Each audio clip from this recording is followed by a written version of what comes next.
Se você gosta de histórias emocionantes sobre superação e reviravoltas familiares, inscreva-se agora e ative o sininho para não perder nenhum episódio. A mesa de Natal está posta, coberta por uma toalha branca tão impecável que parece gritar riqueza. Pratos de porcelana brilham sob a luz do lustre, e o cheiro de peru assado com ervas se mistura ao som de risadas altas e tilintar de taças. É uma cena digna de comercial de margarina, mas com um detalhe fora do lugar. Lucas, o nosso protagonista, está sentado na ponta da mesa, tão deslocado quanto um garfo no meio das colheres. Ele mexe no prato, tentando não chamar atenção, mas os olhares da família parecem pesar mais que o próprio peru. A família Almeida é o tipo de gente que faz questão de exibir o sobrenome em tudo, nas placas da empresa, nas garrafas de vinho importado, até nos guardanapos bordados. O pai, Roberto, preside a mesa como se fosse um rei, com seus 3 filhos legítimos, Gabriel, Sofia e Mariana, disputando quem consegue ilustrar mais o ego dele. Lucas, o filho mais novo, nunca teve esse privilégio. Ele é o acidente, o extra, o que sobra quando a conta da família perfeita não fecha. Lucas, para de mexer na comida como se fosse um experimento científico, dispara Sofia com aquele sorrisinho que é metade provocação, metade veneno. A mesa ri, menos Lucas. Ele tenta sorrir, mas é como se os músculos do rosto tivessem esquecido como fazer isso. Gabriel, o irmão mais velho, emenda. Sério, pai? Por que ele ainda senta com a gente? Não dá para mandar ele comer na cozinha com o pessoal da limpeza? A risada coletiva corta o ar e Roberto nem disfarça o desdém. Deixa ele aí, Gabriel. Pelo menos faz número. As palavras do pai são como um soco no estômago, mas Lucas já está acostumado. Ele engole seco, o garfo tremendo na mão. É Natal, afinal. Um momento de amor e união, né? Só que não. Então vem o golpe final. Roberto se levanta, taça na mão e faz um brinde. À família Almeida, ao nosso legado, ao nosso futuro. Ele olha para cada um dos filhos de verdade, mas quando chega em Lucas, seus olhos desviam, como se ele fosse invisível. Lucas, já terminou? Então pode sair. Essa conversa agora é para quem realmente importa. O silêncio que segue é tão pesado que dá para ouvir o estalo da lenha na lariveira. Lucas sente o rosto queimar. Ele se levanta, a cadeira arranhando o chão e sai da sala sem dizer uma palavra. A porta se fecha atrás dele, e as risadas recomeçam como se ele nunca tivesse estado ali. Naquele momento, algo dentro dele se quebra. Não é só o Natal, é a esperança de um dia ser visto. Enquanto caminha pelo corredor frio da mansão, Lucas se lembra de outras noites como essa. Ele tinha uns 7 anos quando percebeu que não pertencia. Era uma festa de aniversário de Sofia, e a mãe, ou melhor, a madrasta, Dona Clara, o mandou ficar no quarto porque não queria confusão nas fotos. Ele ficou olhando pela janela, vendo os balões coloridos e os primos correndo no jardim, enquanto engolia o choro. Aos 10, ouviu Gabriel cochichar para os amigos que ele era o filho que ninguém queria. Aos 12, Mariana, acidentalmente, derramou suco na camisa dele na frente de todos, e a risada da família ecoou por semanas na cabeça dele. Agora, aos 25 anos, Lucas sabe que nada mudou. Ele ainda é o intruso, o garoto que carrega o peso de um erro que não cometeu. Sentado no quarto, com o eco da festa lá embaixo, ele olha para a mala no canto. Não é a primeira vez que pensa em fugir, mas hoje algo é diferente. A raiva não é mais um fogo que queima rápido e apaga. É uma brasa firme que promete não se apagar tão cedo. Ele se levanta e pega um caderno velho onde anota ideias que nunca mostrou para ninguém. São planos, esboços de negócios, sonhos que ele guarda como se fossem contrabando. Lucas sempre teve uma cabeça boa para números, para estratégias, mas na empresa da família, ele é só o cara que arquiva papéis e faz café. Você não tem o sangue Almeida de verdade. Já ouviu do pai. Fique no seu lugar. Mas e se o lugar dele não for aquele? E se lá fora, longe daquela mesa cheia de veneno, ele puder construir algo maior? Lucas fecha o caderno e olha pela janela. A cidade brilha ao longe, como se estivesse chamando. Ele não sabe para onde vai, mas uma coisa é certa. A próxima vez que sentar à mesa, não será como um intruso, será como o dono da mesa. Essa é só a primeira página da história de Lucas, uma jornada de humilhação, descoberta e um retorno que vai fazer todo mundo engolir as risadas. No próximo capítulo, a verdade sobre a origem dele vem à tona, e acredite, é o tipo de segredo que muda tudo. Se essa história te tocou, inscreva-se no canal e compartilhe com alguém que precisa ouvir sobre superação. Ative as notificações para acompanhar mais histórias inspiradoras toda semana. Se você gosta de histórias emocionantes sobre superação e reviravoltas familiares, inscreva-se agora e ative o sininho para não perder nenhum episódio. Lucas está sentado no canto do quarto, o mesmo onde passou tantas noites tentando se convencer de que pertencia à família Almeida. A mala ainda está ali, fechada, como uma promessa não cumprida. Ele não dormiu depois do jantar de Natal desastroso. A humilhação na mesa ainda queima, mas agora há algo mais cutucando sua mente. A verdade que ele carrega desde os 16 anos, quando descobriu quem realmente era. Ou melhor, quem não era. Era um dia qualquer, um daqueles em que Lucas tentava passar despercebido na mansão. Ele estava no escritório do pai, organizando papéis, tarefa que sempre sobrava para ele, quando encontrou uma gaveta destrancada. Curiosidade de adolescente, sabe? Ele abriu e deu de cara com um envelope amarelado, endereçado a Roberto Almeida. Dentro, uma carta escrita à mão, com uma caligrafia delicada, mas firme. Você sabe que ele é seu filho. Não o abandone como abandonou a mim. Assinatura, Ana. Lucas leu e releu aquelas palavras, o coração disparado. Ele sabia que Dona Clara, a madrasta, não era sua mãe biológica. Sempre soube, desde pequeno, quando percebeu que ela o tratava com um carinho tão forçado que parecia doer. Mas aquela carta era a primeira pista concreta sobre sua origem. Ana. Quem era ela? E por que seu pai nunca falava dela? Naquela mesma noite, ele confrontou Roberto. Não com raiva, mas com aquela esperança boba de adolescente que acha que a verdade pode consertar tudo. Pai, quem é Ana? Perguntou, segurando o envelope como se fosse uma prova no tribunal. O rosto de Roberto endureceu. Onde você achou isso? Retrucou, arrancando o papel da mão dele. Lucas insistiu, mas a resposta veio como um tapa. Você não precisava saber disso. Ana foi um erro. Você é o que sobrou dela. A palavra erro ficou ecoando na cabeça de Lucas por anos. Ele era o filho bastardo, o resultado de uma aventura que Roberto nunca quis explicar. Ana, a mãe biológica, sumiu da história como se nunca tivesse existido. Lucas tentou procurá-la uma vez aos 18 anos, fuçando registros antigos no computador da empresa. Encontrou um endereço velho, mas quando foi até lá, a casa estava vazia, vendida anos antes. Ninguém sabia de Ana, ou ninguém queria contar. Na família, o tratamento dos meio-irmãos só piorou depois disso. Gabriel, o primogênito, fazia questão de lembrar Lucas do seu lugar. Você acha que vai herdar alguma coisa, bastardo? Dizia rindo, como se fosse uma piada inofensiva.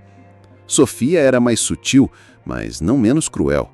Ela o ignorava nas reuniões de família, mas sempre soltava um comentário sobre como ele não se encaixava no padrão Almeida. Mariana, a caçula, era a pior. Ela fingia ser amiga, mas bastava uma audiência para ela jogar uma indireta venenosa. Lucas, você já pensou em, sei lá, procurar sua verdadeira família? Ele tentou ignorar. Tentou se provar útil, trabalhar mais, ser o melhor. Mas nada mudava o fato de que, aos olhos deles, ele era uma mancha na árvore genealógica. Até Dona Clara, que mantinha uma fachada de mãe carinhosa em público, deixava claro em particular que ele era uma obrigação, não filho. Você tem sorte de estar aqui. Aproveite e não cause problemas, ela dizia com um sorriso que não chegava aos olhos. Agora no quarto, com a mala ainda encarando ele, Lucas pega o mesmo caderno do capítulo passado. Ele folheia as páginas, cheias de ideias que nunca ousou mostrar ao pai ou aos irmãos. Planos para uma startup, cálculos de investimentos, estratégias para crescer uma empresa do zero. Ele sempre soube que tinha talento, mas na Almeida e Filhos, talento não bastava. Você precisava do sobrenome certo. Ele se lembra de uma conversa com um dos motoristas da empresa, o seu Zé, o único que parecia tratá-lo como gente. "Rapaz, você tem fogo nos olhos. Não deixe essa gente apagar isso", disse o velho enquanto entregava um café que Lucas nem pediu. Foi uma das poucas vezes que ele sentiu que alguém acreditava nele. Mas até o seu Zé foi demitido meses depois, provavelmente por falar muito com o filho errado. Lucas fecha o caderno e olha para o espelho. Ele não vê mais o garoto assustado que engolia as humilhações. Vê um homem que está cansado de pedir permissão para existir. A carta de Ana, que ele guardou todos esses anos, está dobrada dentro do caderno. Ele a pega e relê as palavras dela. Não o abandone. Mas foi exatamente o que fizeram. Não só Ana, mas todos eles. Ele guarda a carta e abre a mala. Começa a jogar roupas dentro, sem muito critério. Um par de tênis velhos, algumas camisas, o caderno. Ele não sabe para onde vai, mas sabe que não pode ficar. Não mais. A mansão, com seus lustres e quadros caros, parece um museu de memórias ruins. Ele quer deixar tudo para trás. O nome Almeida, as risadas, a mesa onde nunca teve lugar. Quando fecha a mala, Lucas sente um vazio que não explica. Não é tristeza, mas também não é alívio. É como se ele estivesse no meio de um salto, sem saber onde vai pousar. Ele pega o celular, desliga as notificações do grupo da família, cheio de memes e indiretas, que ele nunca responde, e respira fundo. A cidade lá fora ainda grilha, como no último capítulo, mas agora parece mais próxima, como se estivesse esperando por ele. Chega de ser o erro de alguém, ele murmura, jogando a mala no ombro. A porta do quarto se abre e o corredor escuro da mansão é o último pedaço da vida antiga que ele atravessa. O próximo capítulo é sobre fuga, mas também sobre coragem e, quem sabe, sobre o começo de algo que nem ele imagina. Esta é a história de Lucas e ela está começando. No próximo capítulo, ele enfrenta anos de trabalho invisível na empresa da família, mas um detalhe inesperado vai mudar tudo. Se essa história tocou você, inscreva-se no canal e compartilhe com alguém que precisa ouvir sobre superação. Ative as notificações para acompanhar mais histórias inspiradoras toda semana. Se você gosta de histórias emocionantes sobre superação e reviravoltas familiares, inscreva-se agora e ative o sininho para não perder nenhum episódio. Lucas nunca planejou ficar tanto tempo na Almeida e Filhos. Quando saiu da mansão naquela noite de Natal com a mala nas costas e o caderno de ideias debaixo do braço, ele imaginava que a liberdade estava a poucos passos. Mas a vida tem um jeito engraçado de te prender, mesmo quando você acha que está escapando. O dinheiro acabou rápido, o orgulho falou mais alto que o bom senso e voltar para casa não era uma opção. Então, ele engoliu seco e aceitou o único lugar que ainda o aceitava, a empresa da família. O escritório da Almeida e Filhos é um monstro de vidro e aço, com o nome da família estampado em letras douradas na entrada. Para quem vê de fora, é o símbolo do sucesso. Para Lucas, é uma prisão com ar-condicionado. Ele começou como assistente administrativo, que é o jeito chique de dizer faz tudo. Arquivar papéis, tirar cópias, fazer café, limpar a bagunça que os irmãos deixavam. No papel, ele era parte da equipe. Na prática, era o garoto que ninguém notava até precisarem de algo. "Cadê o relatório que eu pedi ontem?" Gabriel gritava do outro lado do corredor, sem nem levantar os olhos do celular. O relatório, claro, estava na mesa dele havia 2 horas, mas Gabriel nunca se dava ao trabalho de checar. Sofia era mais sutil, mas igualmente cruel. "Lucas, querido, você poderia confirmar minha agenda? Sabe como é? Tenho coisas mais importantes para fazer." Dizia com um sorriso que parecia um aviso. "Sabe o seu lugar." Mariana, a caçula, nem se dava ao trabalho de pedir. Ela simplesmente jogava papéis na mesa dele e saía, como se Lucas fosse uma extensão da impressora. O pior era o pai, Roberto. Ele aparecia no escritório de vez em quando, como um rei visitando as colônias, e fazia questão de lembrar a todos que Lucas não era um deles. "Você está aqui por minha bondade, rapaz. Não estrague isso", disse ele uma vez enquanto Lucas organizava uma pira de contratos que ninguém mais queria tocar. Bondade. A palavra era tão amarga que Lucas quase riu. Mas o que doía mesmo não era o trabalho braçal ou as indiretas, eram as promessas quebradas. Quando Lucas terminou a faculdade, à noite, com uma bolsa que ele mesmo conseguiu, Roberto prometeu que ele subiria na empresa. "Mostre serviço e você vai ter seu lugar", disse ele com aquele tom que misturava condescendência e tédio. Lucas acreditou. Ele trabalhou até meia-noite, revisou relatórios que ninguém lia, sugeriu ideias que eram ignoradas ou, pior, roubadas. Uma vez, ele propôs uma estratégia para reduzir custos na logística com números detalhados e tudo. Gabriel apresentou a ideia na reunião seguinte como se fosse dele. Ganhou um tapinha nas costas do pai e um bônus. Lucas, um bom trabalho. Seco, como se fosse um estagiário qualquer. Os sacrifícios pessoais eram o que pesava mais. Lucas não tinha amigos de verdade, porque amigos custam tempo, e tempo era algo que ele não tinha. Namoros? Nem pensar. A única garota que ele tentou conhecer melhor, uma colega da faculdade, sumiu depois que Gabriel, sem querer, mencionou que Lucas era só um faz-tudo na empresa da família. Fins de semana eram para relatórios, não para churrascos. Feriados eram para cobrir os turnos que os irmãos não queriam. Ele viajava com a família, mas não como parte dela. Era o cara que carregava as malas, fazia check-in no hotel, resolvia os problemas. Havia noites em que Lucas olhava para o teto do apartamento minúsculo que alugava, o único que cabia no salário irrisório, e perguntava por que ainda tentava. Ele tinha o caderno, aquele mesmo caderno cheio de ideias que ele nunca jogou fora. Às vezes ele abria e escrevia mais um plano, mais um sonho. Uma startup de tecnologia, uma rede de contatos, um jeito de transformar dados em dinheiro. Mas cada ideia parecia mais distante, sufocada pelo peso do dia a dia. Uma memória específica o assombrava. Era o aniversário de 30 anos da empresa. Uma festa enorme, com direito a discurso de Roberto. Ele elogiou Gabriel pela visão estratégica, Sofia pela elegância nos negócios e Mariana pela criatividade.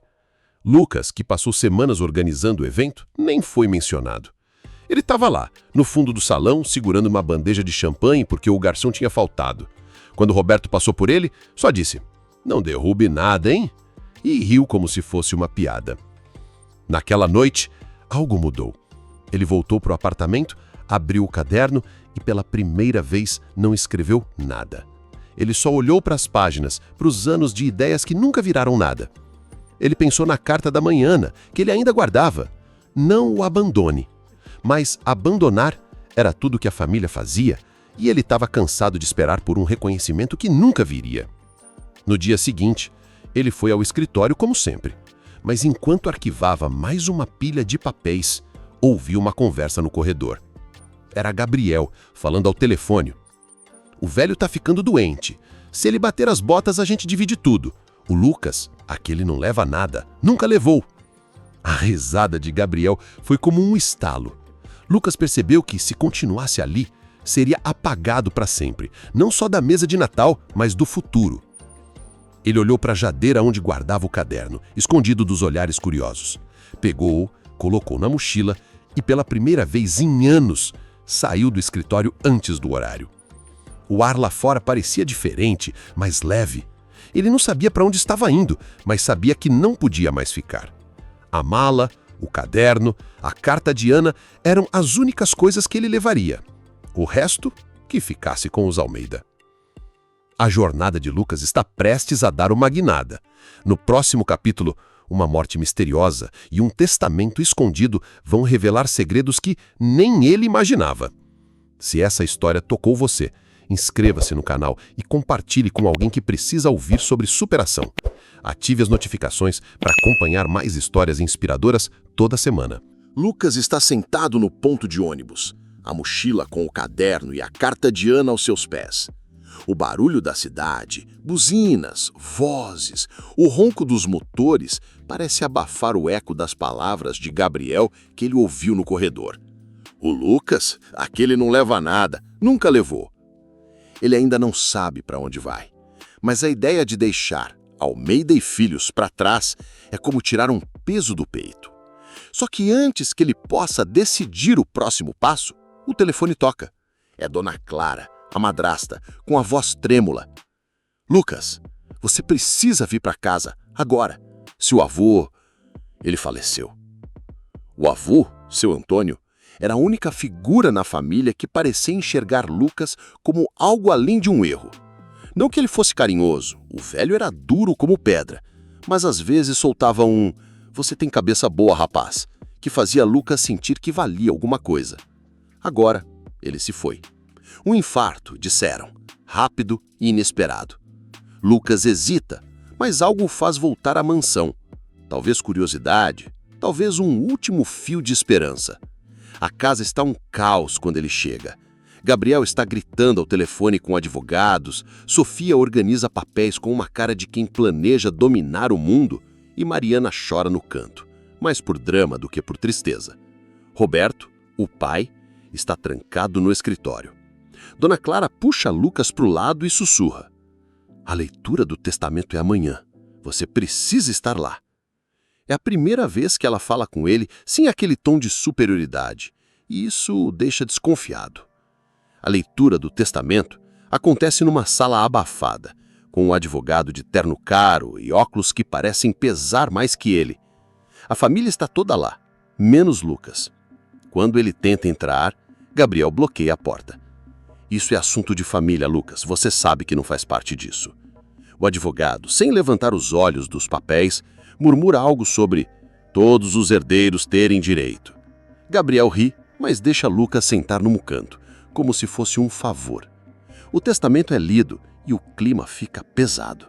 Seu Antônio deixou a maior parte da fortuna para Roberto, com fatias generosas para Gabriel, Sofia e Mariana. A empresa, o carro-chefe do Império Almeida, fica sob controle de Roberto, com os irmãos como acionistas majoritários. Lucas, nada. Nenhuma menção. Ele sente o estômago revirar, mas não é surpresa. Ele já esperava ser apagado. Ainda assim, dói. Ele se levanta para sair, mas o advogado chama. Espere, senhor Lucas. Há um envelope separado para você. Os olhos da família se viram como se fossem facas. O advogado entrega um envelope sacrado, com o nome de Lucas escrito na caligrafia firme do avô. Ele deixou instruções claras para que isso fosse entregue a você em particular, diz o advogado. Gabriel tenta pegar o envelope, mas Lucas é mais rápido, segurando-o contra o peito. Isso não é justo, protesta Mariana, enquanto Sofia sussurra algo sobre favoritismo. Lucas sai da sala sem abrir o envelope. Ele sabe que seja o que for, não pode abrir ali. Mais tarde, no mesmo quarto onde guardava a carta de Ana, Lucas rasga o envelope com cuidado. Dentro há uma carta curta e uma chave pequena, antiga, com um número gravado. 572. A carta diz: Lucas, você é mais Almeida do que eles jamais serão. Use sua cabeça. O cofre no meu antigo escritório guarda a verdade. Não deixe eles te apagarem. O coração de Lucas dispara.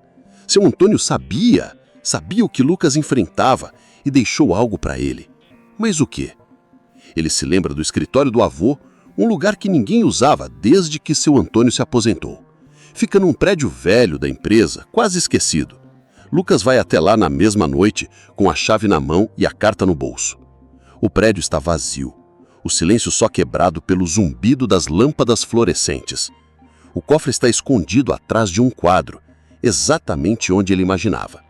Com as mãos tremendo, ele gira a chave.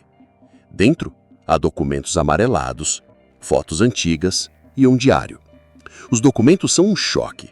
Eles mostram que seu Antônio tinha uma participação secreta na empresa, nunca registrada nos livros oficiais. Mas há anotações sobre um fundo de investimento que ele criou anos atrás, separado do patrimônio da família. E no diário, uma frase sublinhada: Lucas é o único com coragem de construir algo novo. Os outros só sabem gastar. Há também uma foto de Ana, jovem, sorrindo ao lado de seu Antônio. Na legenda, escrita à mão, minha filha e meu neto merecem justiça. Filha? Lucas relê atordoado. Ana era filha de seu Antônio? Isso fazia dele neto legítimo, não bastardo. A cabeça dele gira. Por que não contaram? Por que Ana sumiu? E pior, o que Gabriel e os outros fariam se soubessem disso? Ele fecha o cofre, guarda os documentos na mochila e sai do prédio.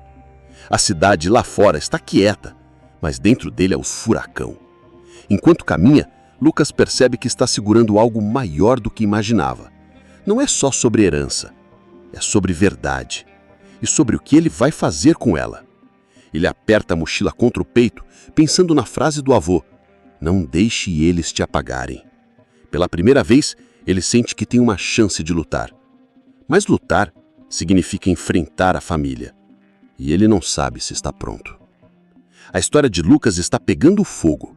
No próximo capítulo, ele toma a decisão de abandonar tudo e parte para o desconhecido, mas não sem uma última briga, que vai mudar tudo. Se essa história te tocou, inscreva-se no canal e compartilhe com alguém que precisa ouvir sobre superação. Ative as notificações para acompanhar mais histórias inspiradoras toda semana. Se você gosta de histórias emocionantes sobre superação e reviravoltas familiares, inscreva-se agora e ative o sininho para não perder nenhum episódio. Lucas está no quarto, a mochila aberta no chão, os documentos do avô espalhados sobre a cama.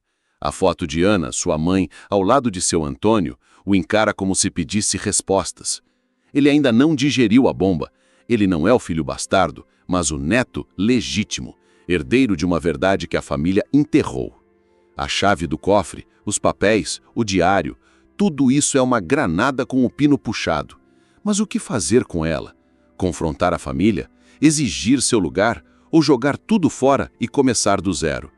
O peso da decisão o sufoca, e a mansão, com seus corredores frios e silêncios venenosos, parece fechar as paredes ao redor dele. Ele não dorme.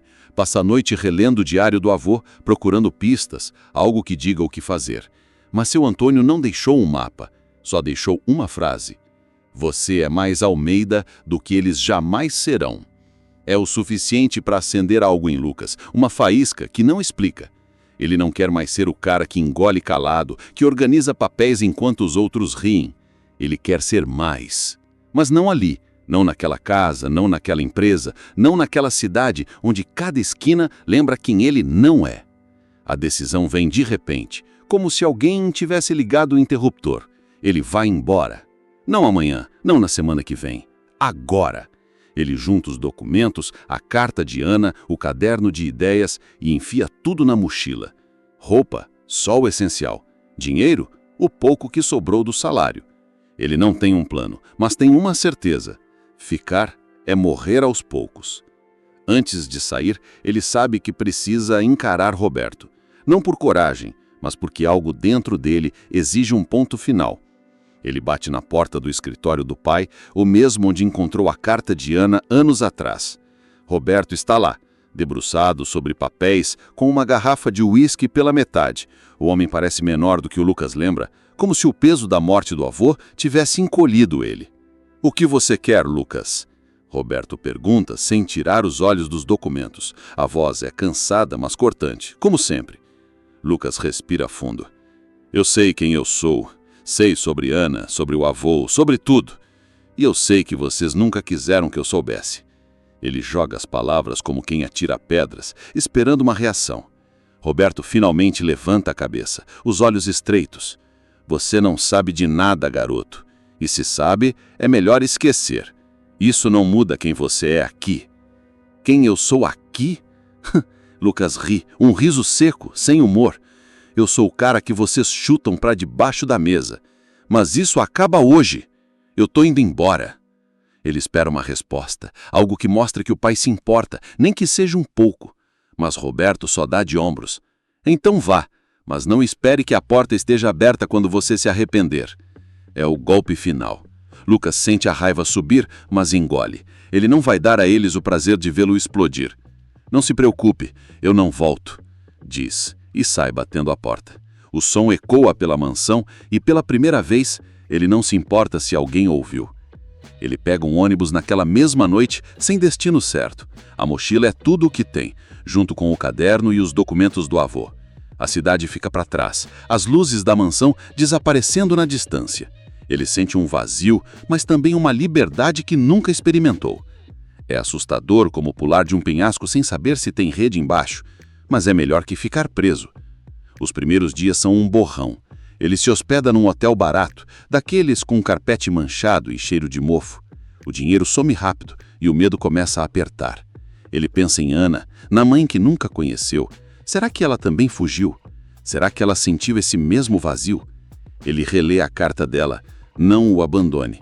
E se pergunta se ela sabia que ele cresceria assim, sozinho, lutando por um lugar que nunca lhe deram. Lucas passa horas no caderno, rabiscando ideias.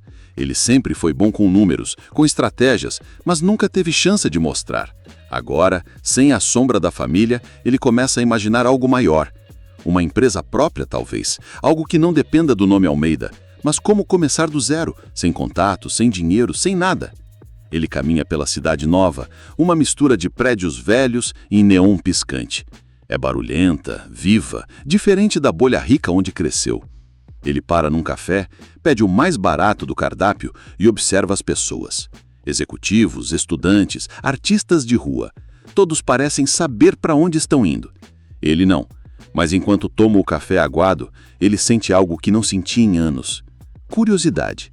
O mundo lá fora é grande e ele está livre para explorá-lo. No bolso, a chave do cofre do avô pesa como um lembrete. Ele não sabe o que fazer com os documentos, mas sabe que são a sua única vantagem. Talvez sejam a prova que ele precisa para reivindicar algo, ou talvez sejam só um pedaço de papel que não muda nada. De qualquer forma, ele não vai deixar que apaguem ele. Não mais. A história de Lucas está apenas começando a decolar. No próximo capítulo, um encontro inesperado vai mudar tudo e mostrar que o destino às vezes tem planos maiores do que imaginamos. Se essa história tocou você, inscreva-se no canal e compartilhe com alguém que precisa ouvir sobre superação. Ative as notificações para acompanhar mais histórias inspiradoras toda semana. Se você gosta de histórias emocionantes sobre superação e reviravoltas familiares, inscreva-se agora e ative o sininho para não perder nenhum episódio. Lucas está há uma semana na Cidade Nova, uma metrópole barulhenta onde ninguém sabe seu nome. E isso, estranhamente, é um alívio. O hotel barato já engoliu quase todo o dinheiro que ele tinha. E o café da manhã agora é um pão com manteiga que ele divide em 2 refeições. A mochila com os documentos do avô e o caderno de ideias é seu único companheiro de verdade.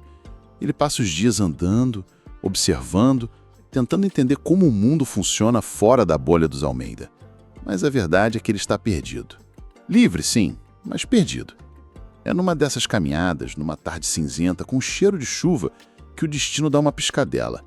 Lucas está num café de esquina, um lugar meio caído, com mesas de plástico e um garçom que parece entediar todo mundo.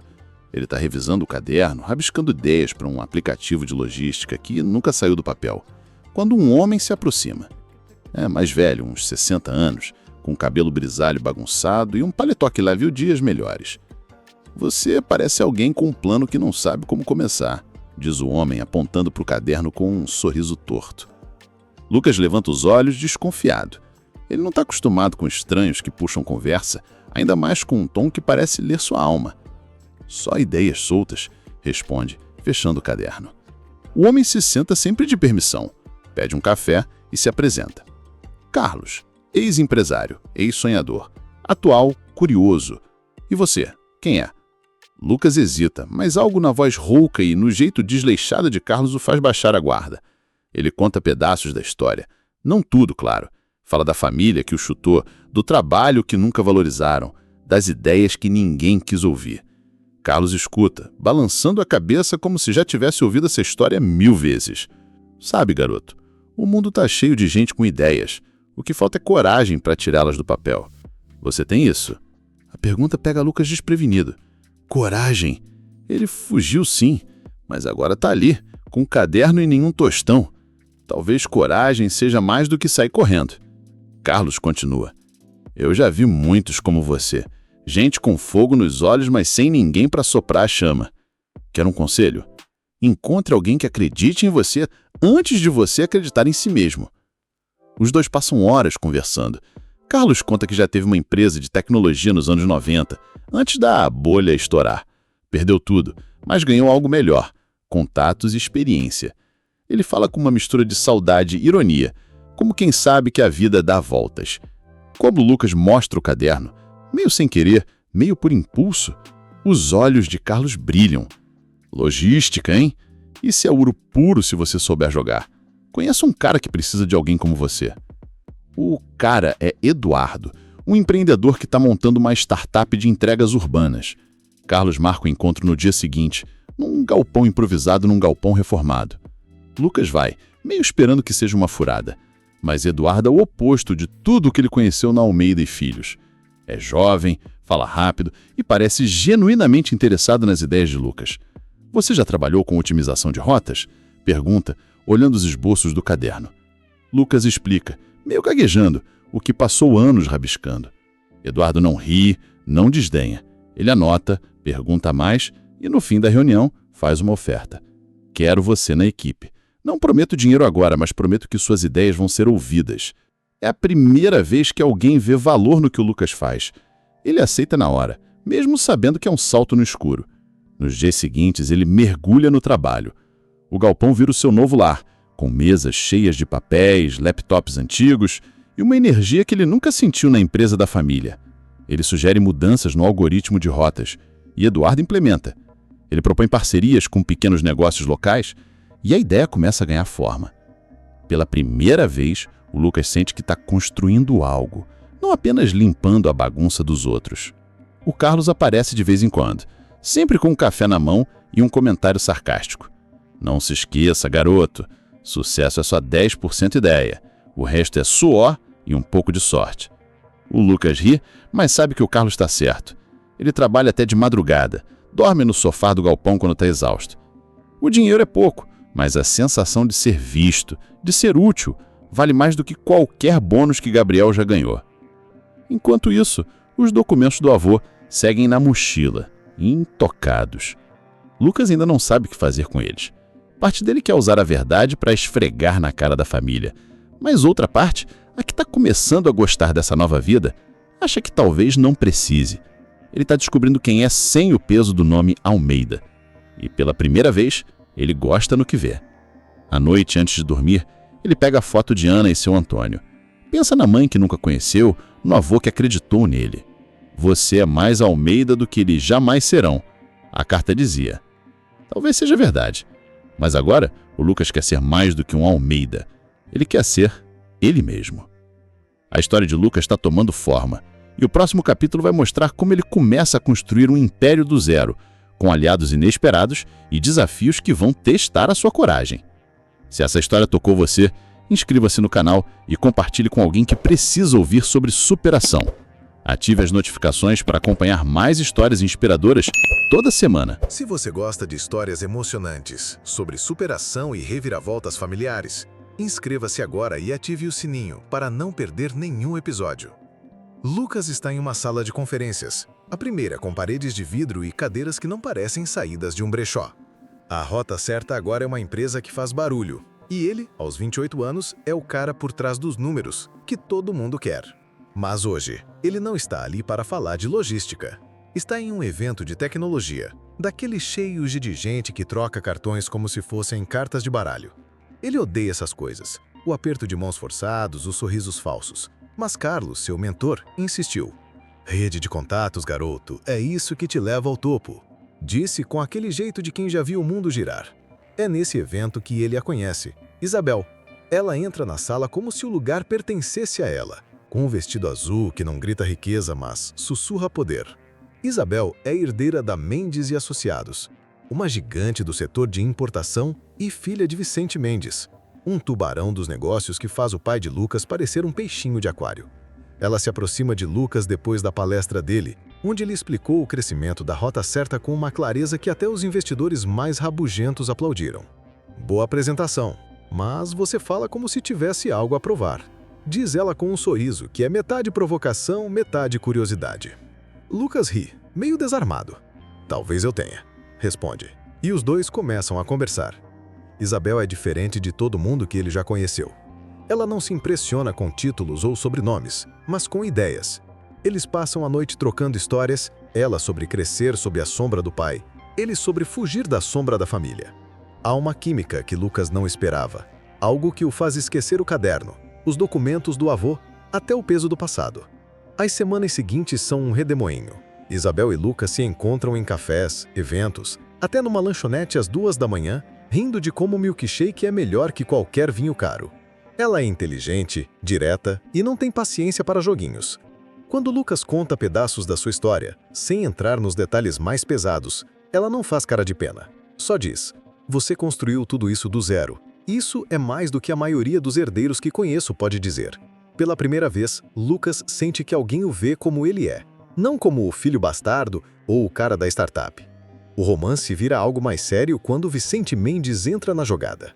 Ele convida Lucas para um jantar na mansão da família, um lugar tão imponente que faz a casa dos Almeida parecer uma kitnet. Vicente é um homem de poucas palavras, mas cada uma parece valer ouro. Ele ouve Lucas falar da rota certa, faz perguntas difíceis e, no fim do jantar, dá um tapinha no ombro dele. "Você tem visão, garoto. Não desperdice isso." É o mais próximo de um elogio que Lucas já recebeu de alguém como Vicente. Meses depois, Lucas e Isabel estão noivos. Não é só amor, embora isso esteja lá quente e verdadeiro. É uma aliança. A Rota Certa ganha um impulso gigante com os contatos da Mendes e Associados. Portos, armazéns, contratos internacionais. Portas que Lucas nunca sonhou abrir agora estão escancaradas. E Vicente, que trata Lucas como o filho que nunca teve, abre ainda mais. Ele apresenta Lucas a CEOs, políticos, gente que decide o destino de mercados. Em um evento, ele o chama de "meu sucessor". Lucas, que passou a vida sendo apagado, agora é o centro das atenções. O casamento é um espetáculo, mas não extravagante. Isabel insiste em algo simples, elegante, com amigos próximos, e sem a pompa que o dinheiro dos Mendes poderia comprar. Lucas, que nunca teve uma família de verdade, sente algo novo ao ver Vicente caminhando com Isabel até o altar. Ele pensa no avô, seu Antônio, e na carta: "Você é mais Almeida do que eles jamais serão." Talvez, mas agora ele é mais do que um Almeida. Ele é Lucas, o homem que construiu um nome próprio. Com Isabela ao seu lado e Vicente como aliado, Lucas consolida seu status. A Rota Certa agora opera em 5 países, e ele é convidado para palestras, entrevistas, até capas de revistas. Mas no fundo, ele ainda carrega a mochila com os documentos do avô. Ele não os abriu desde que chegou à cidade, mas sabe que, cedo ou tarde, vai precisar decidir o que fazer com eles. A verdade sobre Ana, sobre seu Antônio, sobre a família que o rejeitou, tudo isso ainda pulsa, esperando o momento certo. À noite, enquanto Isabel dorme ao seu lado no apartamento que dividem, a cidade brilha, como sempre. Mas agora ele faz parte dela. Ele pensa na mesa de Natal, na humilhação, nas risadas. Pela primeira vez, ele não sente raiva, sente poder. E isso, ele sabe, é só o começo. A história de Lucas está chegando a um ponto de virada. No próximo capítulo, a família Almeida enfrenta sua queda e os segredos do passado começam a vir à tona. Se essa história tocou você, inscreva-se no canal e compartilhe com alguém que precisa ouvir sobre superação. Ative as notificações para acompanhar mais histórias inspiradoras toda semana. Lucas está no topo do mundo, ou pelo menos é o que parece. A Rota Certa agora é um nome que ecoa em reuniões de conselho e manchetes de negócios. Ele e Isabel dividem uma rotina de jantares com investidores, viagens internacionais e planos para expandir ainda mais. A vida, que já foi uma luta diária por um lugar à mesa, agora é uma dança entre escritórios modernos e eventos de gala. Mas, mesmo com tudo isso, Lucas não esquece o passado. A mochila com os documentos do avô está guardada no fundo do armário, como um segredo que sussurra nas noites mais quietas. Enquanto Lucas constrói seu império, a família Almeida se desmorona. Ele não acompanha de perto, bloqueou o grupo da família no celular há tempos, mas as notícias chegam como ondas. Primeiro são boatos. A Almeida e Filhos está com problemas financeiros. Depois, os boatos viram manchetes. Gigante do varejo enfrenta crise, diz um jornal. Escândalos abalam o Império Almeida, diz outro. Lucas lê, mas não sente alegria. É mais como assistir a um castelo de areia desabar na praia. A queda começa com má gestão. Gabriel, que sempre se achou o gênio dos negócios, tomou decisões arriscadas. Investimentos em projetos duvidosos, expansões sem planejamento, empréstimos que a empresa não podia pagar. Sofia, com sua elegância nos negócios, gastou fortunas em campanhas de marketing que não deram retorno. Mariana, a caçula, simplesmente sumiu do radar, mais interessada em festas do que em salvar o barco que afundava. E Roberto, o patriarca, perdeu o controle. O homem que comandava a mesa de Natal com punho de ferro agora parecia incapaz de segurar as rédeas. Os escândalos financeiros vêm em seguida. Uma auditoria revela fraudes nos livros contábeis, números maquiados para esconder dívidas astronômicas. Fornecedores param de entregar, clientes pulam fora e o banco aperta o cerco. Almeida e Filhos, que já foi sinônimo de poder, agora é uma piada nos círculos que Lucas frequenta. Ele ouve comentários em eventos, sussurros de investidores que riem da família que achava que era intocável. Lucas não entra na conversa, mas guarda cada palavra. Ele pensa no avô, seu Antônio, e no diário que encontrou no cofre. Os outros só sabem gastar, escreveu o velho. Lucas entende agora. A família vivia de aparências, de um nome que escondia a fragilidade. Ele se lembra das noites arquivando papéis na empresa, vendo relatórios que já mostravam rachaduras. Ninguém quis ouvir. Ele tentou alertar uma vez sobre um contrato ruim, mas Gabriel riu na cara dele. Fica na tua, Lucas. Isso é coisa de quem entende. Agora, quem não entendia estava pagando o preço. Uma noite, enquanto janta com Isabel e Vicente, Lucas viu uma notícia no celular. A mansão dos Almeida foi colocada à venda. Ele para, garfo no ar, tentando processar.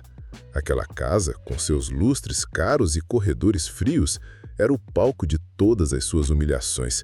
Agora é só um ativo para cobrir dívidas. Isabel percebe o olhar dele e toca sua mão. "Você tá bem?" pergunta com aquela voz que sempre acalma. Ele força um sorriso. "Tô só estranho ver isso." Vicente, que está cortando um bife com a precisão de um cirurgião, ergue os olhos. "Negócios são assim, Lucas. Quem não se adapta, cai. Você se adaptou. Eles não." É o jeito de Vicente dizer que está orgulhoso, mas Lucas sente um vazio. Ele pensa na carta de Ana, na foto dela com seu Antônio. Será que ela sabia que isso aconteceria? Será que ela fugiu pelo mesmo motivo? Os dias passam e as notícias pioram. Almeida e Filhos entram em recuperação judicial. Funcionários são demitidos, filiais fecham e o nome Almeida vira sinônimo de fracasso. Lucas poderia ignorar, deixar o passado morrer, mas uma parte dele, aquela que ainda carrega a raiva do garoto expulso da mesa de Natal, quer ver de perto. Não por vingança, ou talvez um pouco, mas para entender como tudo desabou tão rápido. Ele dirige até a antiga sede da empresa, agora um prédio com placas de aluga-se nas janelas. O letreiro dourado com o nome Almeida está apagado, coberto de poeira. Ele entra só por curiosidade e encontra o lugar vazio, exceto por algumas caixas abandonadas. Num canto, vê uma foto emoldurada no chão. Roberto, Gabriel, Sofia e Mariana, sorrindo em algum evento. Ele não está na foto, claro. Ele pega a moldura, pensa em quebrá-la, mas desiste. Não vale o esforço. Enquanto sai, ele pega o celular e desbloqueia o grupo da família, só por impulso. As mensagens são um caos. Gabriel culpando Sofia, Sofia culpando Roberto, Mariana pedindo dinheiro emprestado. Nenhum deles menciona Lucas. Ele desliga o celular e respira fundo. O ar está pesado, mas ele se sente leve. A família que o apagou agora é só um eco. E ele é o cara que construiu algo maior. A história de Lucas está chegando ao clímax. No próximo capítulo, um pedido desesperado da família vai colocá-lo frente a frente com o passado, e ele terá que decidir entre vingança e algo maior. Se essa história tocou você, inscreva-se no canal e compartilhe com alguém que precisa ouvir sobre superação. Ative as notificações para acompanhar mais histórias inspiradoras toda semana. Lucas está no escritório da Rota Certa, revisando números para uma nova expansão, quando o celular vibra com um número que ele não vê há anos. É Roberto, seu pai.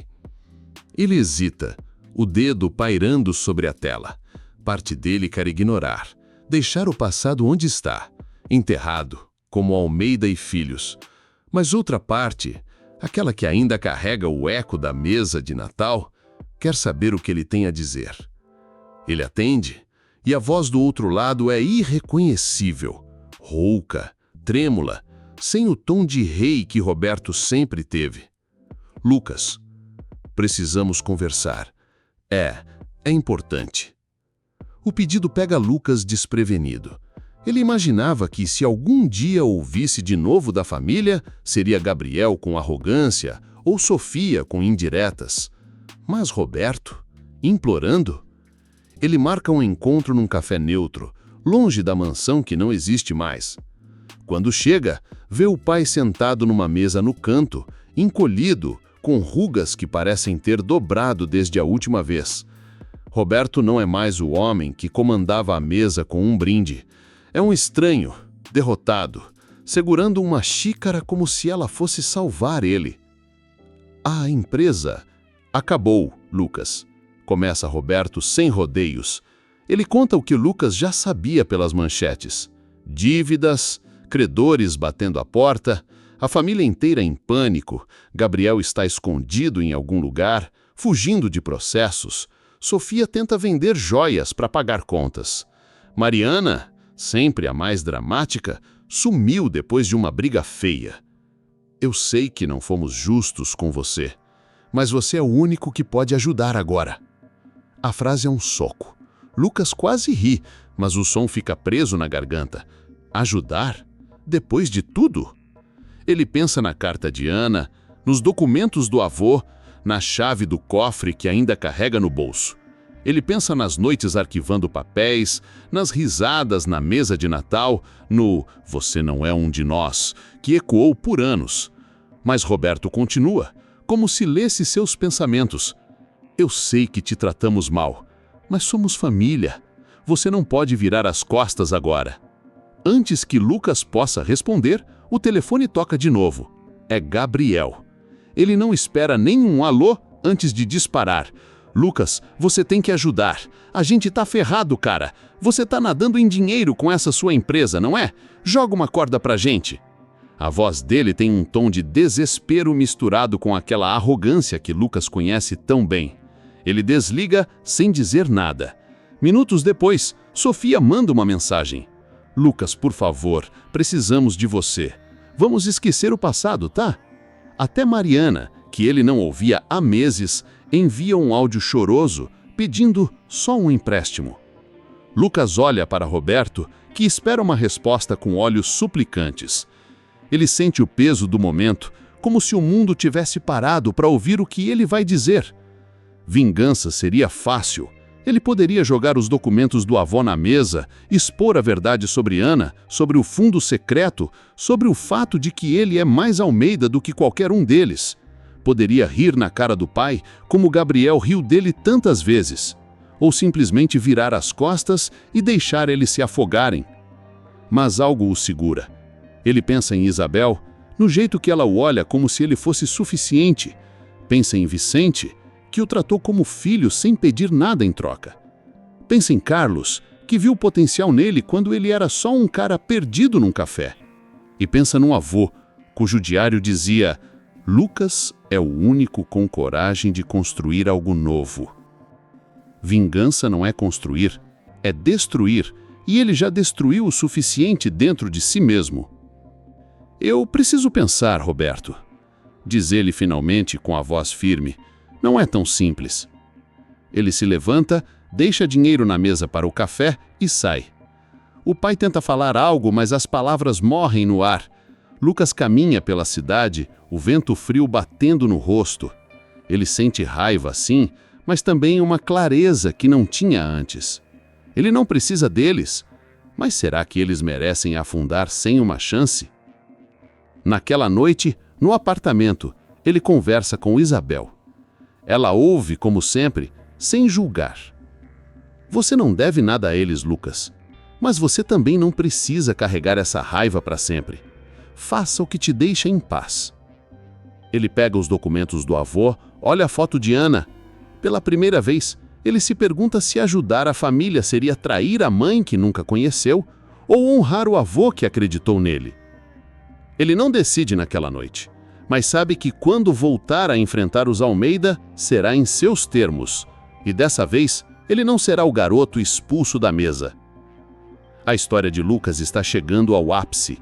No próximo capítulo, ele retorna à cidade natal e o reencontro com a família promete chacoalhar tudo. Se essa história tocou você, inscreva-se no canal e compartilhe com alguém que precisa ouvir sobre superação. Ative as notificações para acompanhar mais histórias inspiradoras toda semana. Lucas está na estrada, olhando pela janela da limusine que corta a noite. A cidade natal, que ele deixou para trás anos atrás com uma mochila e um caderno, agora se aproxima como um palco onde ele não é mais o coadjuvante. A Rota Certa é um sucesso internacional. E ele, aos 30 anos, é um nome que pesa em salas de conselho. Mas a mochila ainda está com ele, guardada no porta-malas, com os documentos do avô e a carta de Ana. Ele não sabe se vai usá-los, mas sabe que essa viagem não é só sobre ajudar a família. É sobre fechar um ciclo. O convite de Roberto ficou ecoando na cabeça dele. O pedido de socorro, as súplicas dos irmãos, a mensagem chorosa de Mariana. Tudo parecia um eco distante da mesa de Natal onde ele foi humilhado. Isabel o aconselhou a ir, não por eles, mas por ele mesmo. Você precisa olhar nos olhos deles e decidir quem você é agora, ela disse. Vicente, seu sogro, foi mais direto. Mostre que você é maior que eles. Então, Lucas marcou o encontro. Não na mansão, que foi vendida, mas numa casa menor, alugada, onde os Almeida agora tentam juntar os cacos. A limusine para em frente a uma casa modesta, com a tinta descascando e um jardim mal cuidado.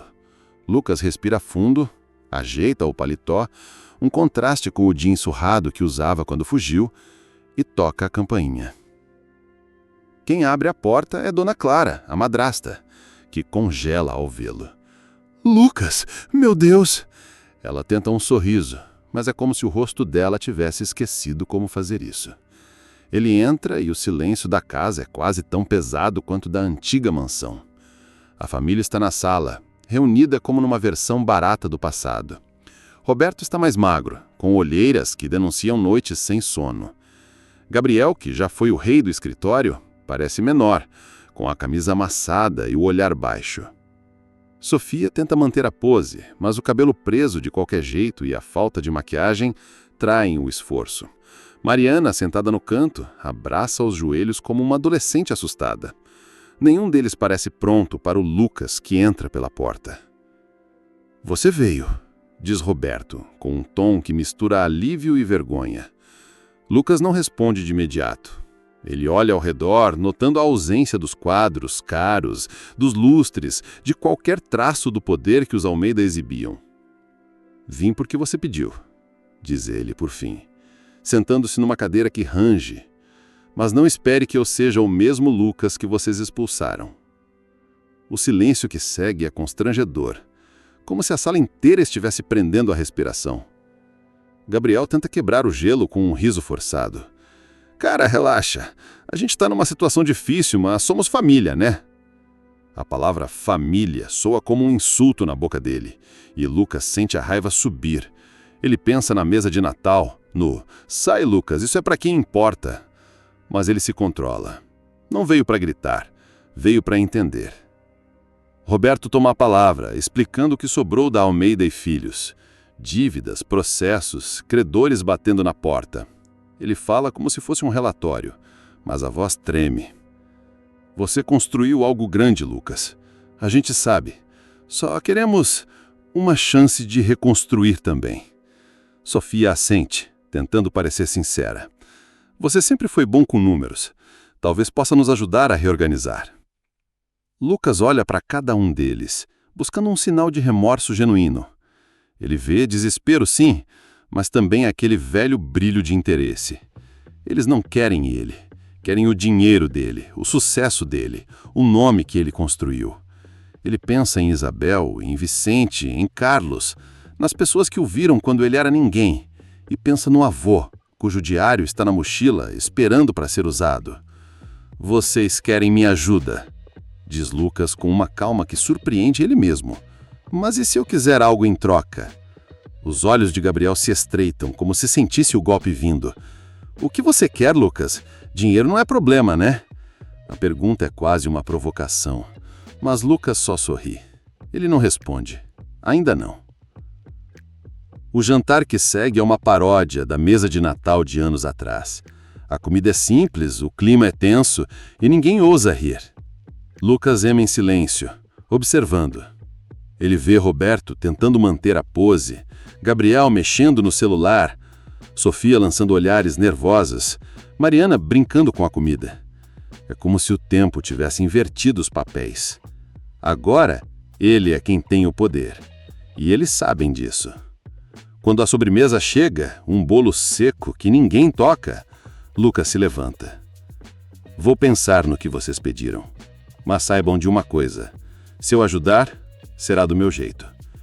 Ele sai sem olhar para trás, a limusine esperando na rua. O motor ronca e a cidade natal fica menor no retrovisor. Ele sabe que o próximo passo não será só sobre dinheiro. Será sobre a verdade. A história de Lucas está no auge. No próximo capítulo, ele coloca as cartas na mesa, revelando segredos que vão abalar a família para sempre. Se essa história te tocou, inscreva-se no canal e compartilhe com alguém que precisa ouvir sobre superação. Ative as notificações para acompanhar mais histórias inspiradoras toda semana. Lucas está de volta ao apartamento que divide com Isabel, a mochila aberta sobre a mesa de jantar. Os documentos do avô, a carta de Ana, o diário de seu Antônio, tudo está ali, espalhado como peças de um quebra-cabeça que ele finalmente decidiu montar. O encontro com a família na casa alugada o deixou inquieto. Não foi a súplica de Roberto, nem o desespero mal disfarçado de Gabriel, Sofia e Mariana. Foi o silêncio. O mesmo silêncio pesado da mesa de Natal que o fez perceber. Se ele não falar agora, nunca vai. A verdade que carrega há anos precisa sair. Ele marca outro encontro com a família, dessa vez num restaurante neutro, longe dos fantasmas da mansão. Isabel o acompanha não como apoio, mas como testemunha. Você não precisa provar nada para eles, ela diz, enquanto se arrumam, mas precisa provar para você mesmo. Lucas aperta a mão dela, grato por alguém que entende, sem precisar de muitas palavras. Na mochila, ele leva tudo: os documentos, a foto, o diário. É hora de jogar as cartas na mesa.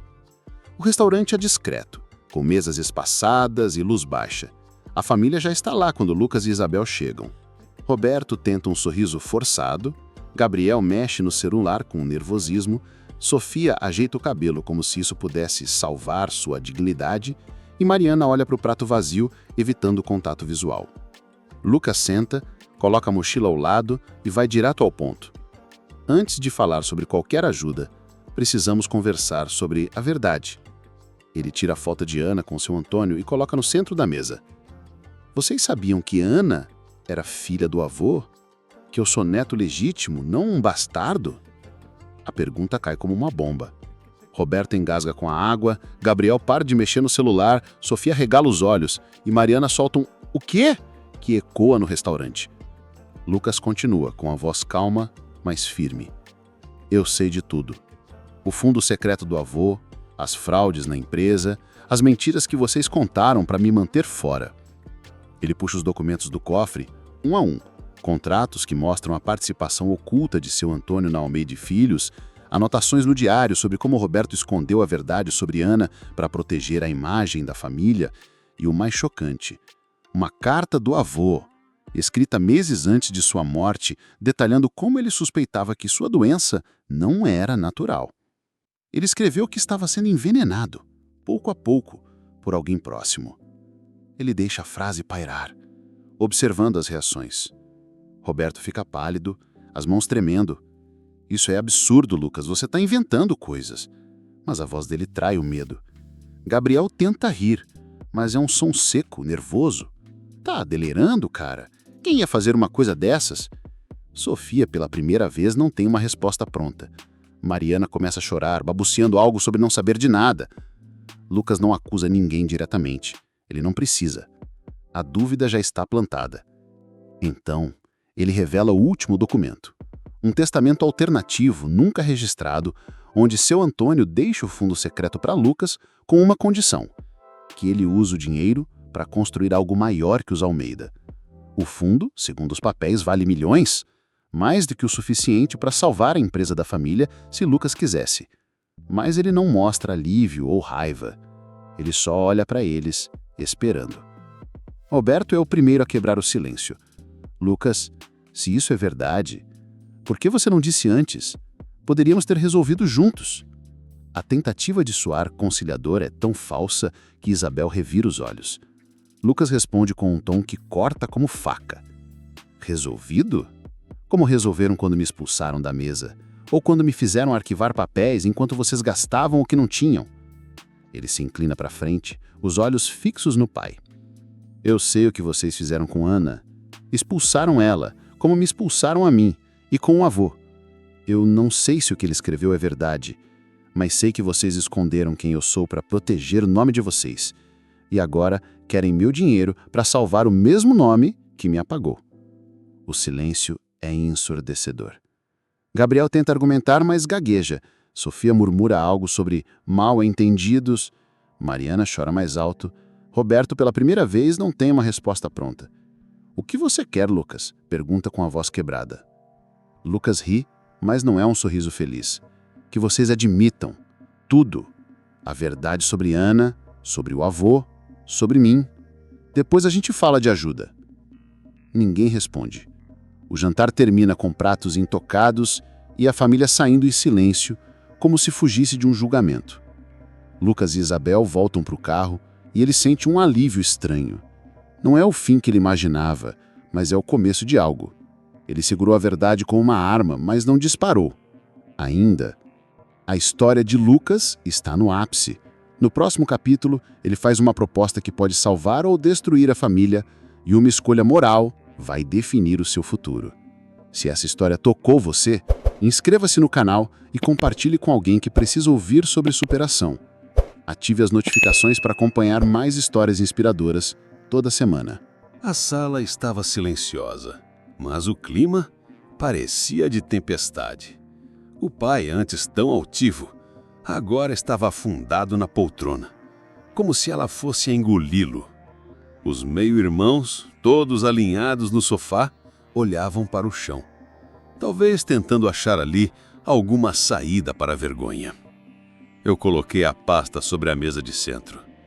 Ela fez um claque seco, como quem anuncia: aqui dentro está o destino de vocês.